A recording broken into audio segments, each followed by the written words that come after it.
অৰুণোদয়ৰ ৯,০০০ টকা কেতিয়া সোমাব আপোনালোকৰ বেংক একাউণ্ট? লগতে PM কিষাণৰ যিখন 22 নং কিস্তিৰ টকা, সেই টকাটো আপোনালোকৰ বেংক একাউণ্টত কিমান তাৰিখে সোমাব?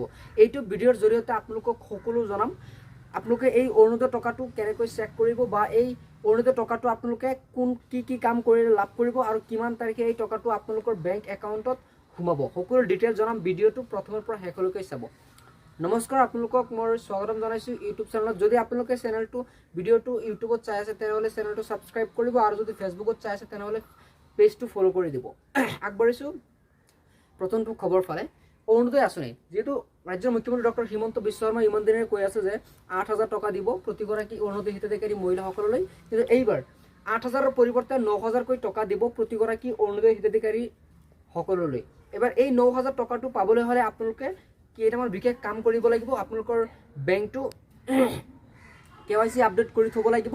যদি KYC আপডেট নকৰে তেনেহ'লে এই টকাটো আপোনালোকে নাপাব পাৰে, কিয়নো এই টকাটো আপোনালোকে ডিবিটিৰ যোগে লাভ কৰিব আৰু এই টকাটো আপোনালোকৰ 13 মাৰ্চৰ আগতেই সোমাব পাৰে। আপোনালোকৰ বেংক একাউণ্টত 13 মাৰ্চৰ আগতেই সোমাই যাব পাৰে। আৰু লগতে যিটো নেকি PM কিষাণৰ টকা আছে 22 নং কিস্তিৰ টকা, এইটো 15 পৰা 20 তাৰিখৰ ভিতৰত, যিটো মাৰ্চ মাহ, সেই মাৰ্চ মাহৰ ভিতৰতে সোমোৱাৰ সম্ভাৱনা আছে, কিয়নো ইয়াক লৈ বিভিন্ন ষ্টেটৰ মুখ্যমন্ত্ৰীলৈ ভাৰত চৰকাৰে, কেন্দ্ৰীয় চৰকাৰে নৰেন্দ্ৰ মোদীয়ে বাৰ্তালাপ কৰিছে সিহঁতৰ লগত। সেই ষ্টেটৰ প্ৰতিখন ষ্টেটৰ মুখ্যমন্ত্ৰীৰ সকললৈ বৈঠকত বহি প্ৰতিগৰাকী কৃষকৰ সৈতে কৃষকৰ বিষয়ে বাৰ্তালাপ কৰিছে। চ' সেইকাৰণে 15 পৰা 20 তাৰিখৰ ভিতৰত এই PM কিষাণৰ 22 নং কিস্তিটো সোমাব পাৰে।